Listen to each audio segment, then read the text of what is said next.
Hello, this is Spartacus here, and welcome to another video where today you guys are watching some Infinite Warfare multiplayer beta gameplay. I finally got some gameplay on my computer so I can share it with you guys whenever I make an Infinite Warfare video instead of showing Black Ops 3 gameplay.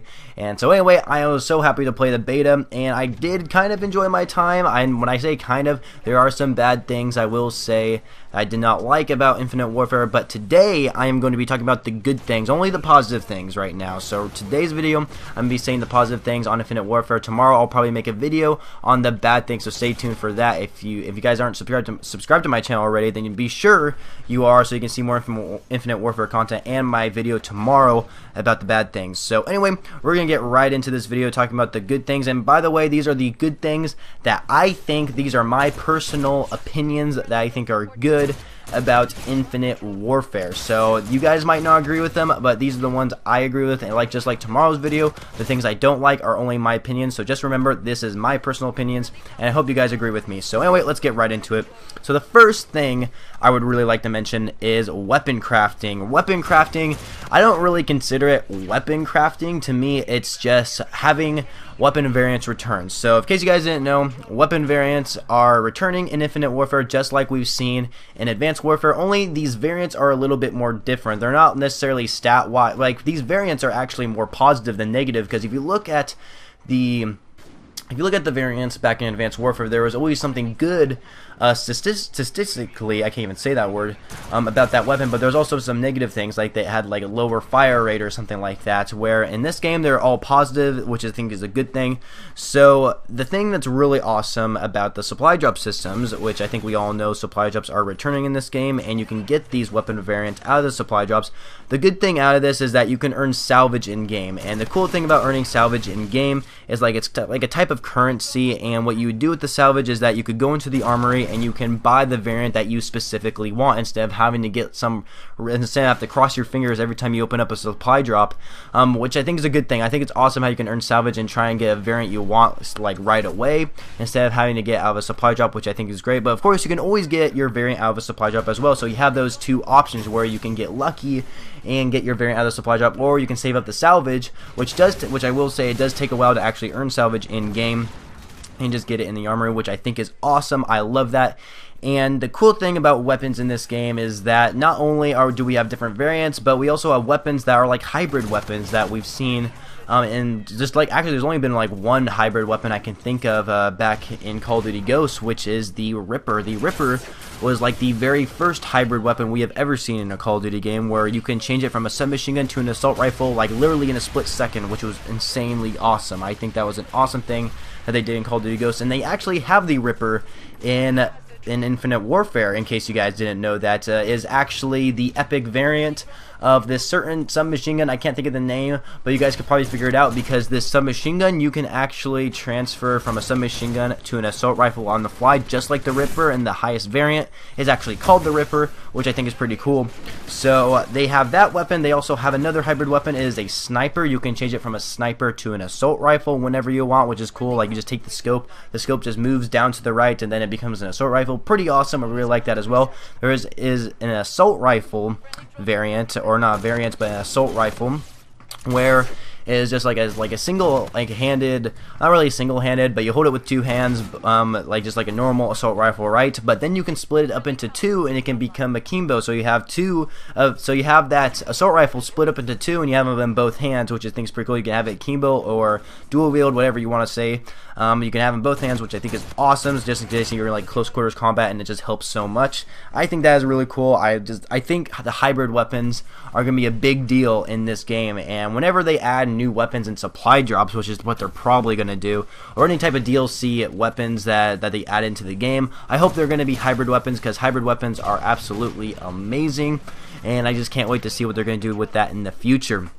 So yeah, now that I've talked about the weapon crafting supply drops, my positive feedback on that, so we're going to go on to Scorestreaks here.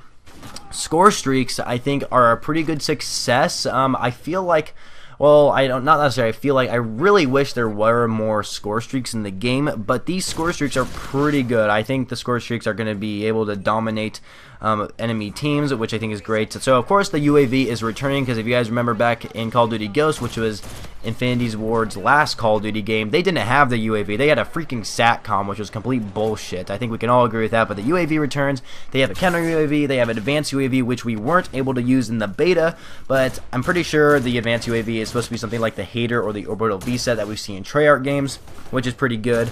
The highest score streak you can earn is actually like this drone. I cannot remember the name of it, but it flies around the map and you just slaughter people like by shooting a bunch of machine guns, and it might have missiles. I don't know if it has missiles or not, but I think it does. But the score streak behind that one is actually this giant robot you can call in, and it has like a shield to protect itself, and it also is like, but while the shield's protecting that robot, that robot also has a gun, so it can shoot other people, which is pretty awesome. So that robot looks really cool. I've never been able to control both of these in the beta. I have seen enemies use them against me, which is sad to say.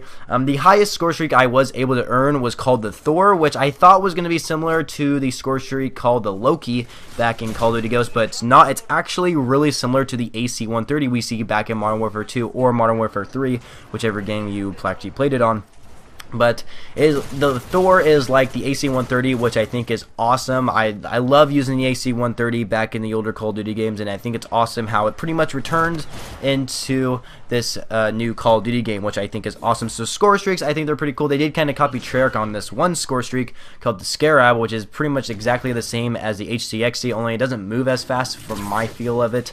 But I think it's pretty cool how they have that score streak as well. The care package returns. They have a shock sentry. I don't know if the shock sentry can actually kill enemies, but it says it can shock enemies, which I guess is kind of cool. I'd rather have a sentry gun that can kill enemies, not shock them, but who knows.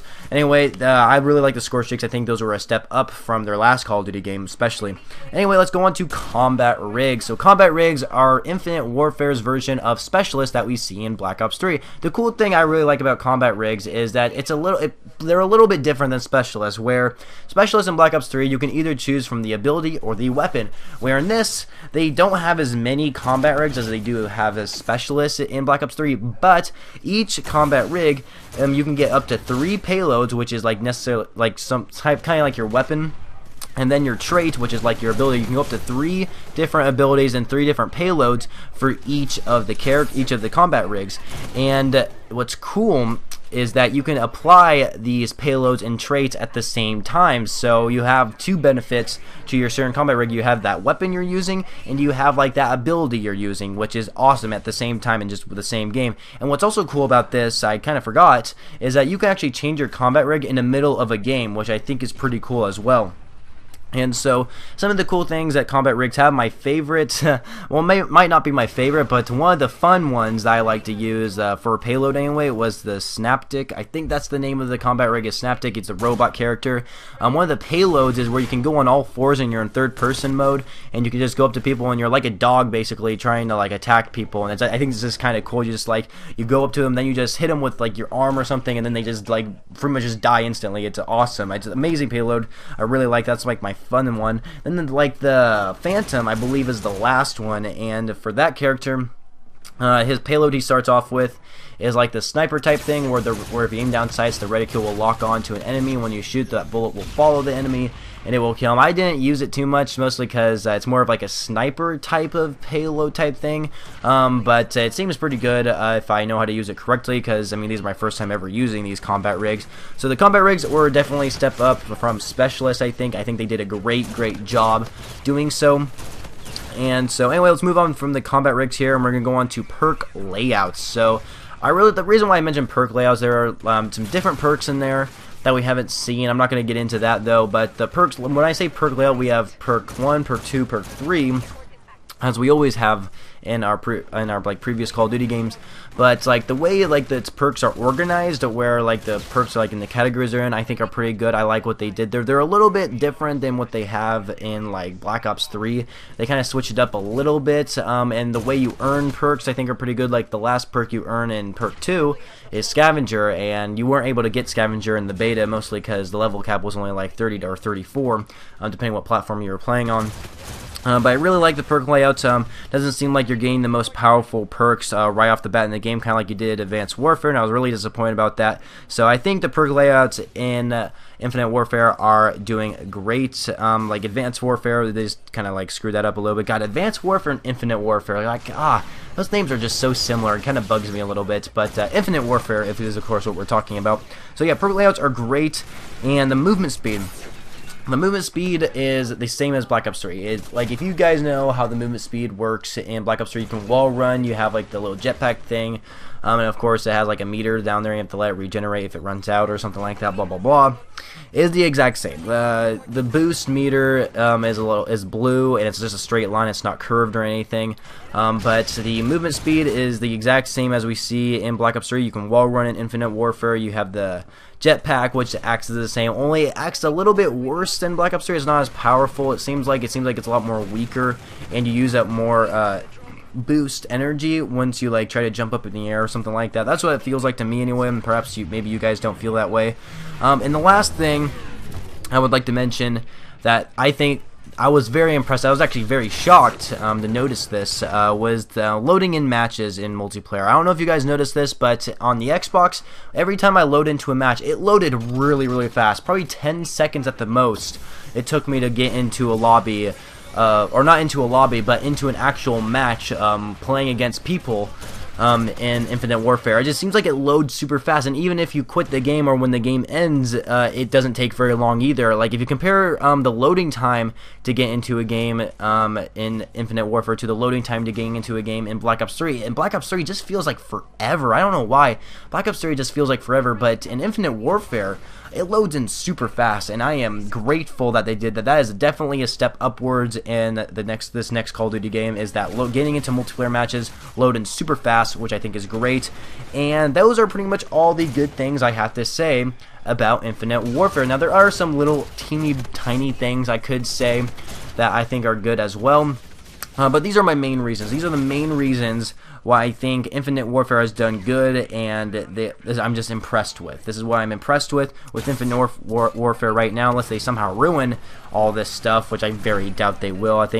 And I hope you guys agree with me on some of these things. Now, a lot of you guys might not agree on the combat rigs. A lot of you guys might not agree with me on the movement and the supply drops and stuff like that. You guys might not agree with me on that, but I think they're doing a good job with this system, from everything I've told you. And I will be making a video tomorrow talking about the bad things. Like, what are the bad things that Infinity Ward has done in Infinite Warfare, just to make it terrible. So tomorrow I will be making a video of talking about some bad things, because there are some things I will mention that I don't like about Infinite Warfare. But when I played the beta, I think it was pretty okay. I personally don't think it was better than Black Ops 3 so far, but it is a different Call of Duty experience, and I'm excited to play it once it does come out on November 4th. So I hope you guys all enjoyed this video, and don't forget to leave a like if you did enjoy the video, and also don't forget to leave a comment below. I seriously love reading comments, and I love seeing feedback on my channel, so I'd love to know your guys' thoughts about Infinite Warfare. I want you guys to mention the good things. Don't say anything negative about the game, but I want to hear what you guys actually liked about the beta, what something that you were impressed with in Infinite Warfare, because you guys have heard my reasoning, and I'd like to hear your guys' reasoning. So I hope you guys all enjoyed this video. If you did, please be sure to leave a rating for what you guys feel this video deserves. Don't forget to subscribe to my channel for more Call of Duty content, more specifically probably Modern Warfare Remastered content and Infinite Warfare content, because those are going to be coming out on November 4th, and I can't wait to play Modern Warfare Remastered. Those are probably going to be my first videos to upload on my channel. Then I'll probably start making Infinite Warfare videos and stuff like that. But anyway, I hope you guys all enjoyed this video. If you did, please be sure to leave a rating. That sounded really weird and really fast, but you guys get the gist. So hope you guys all enjoyed, and I shall catch you guys later.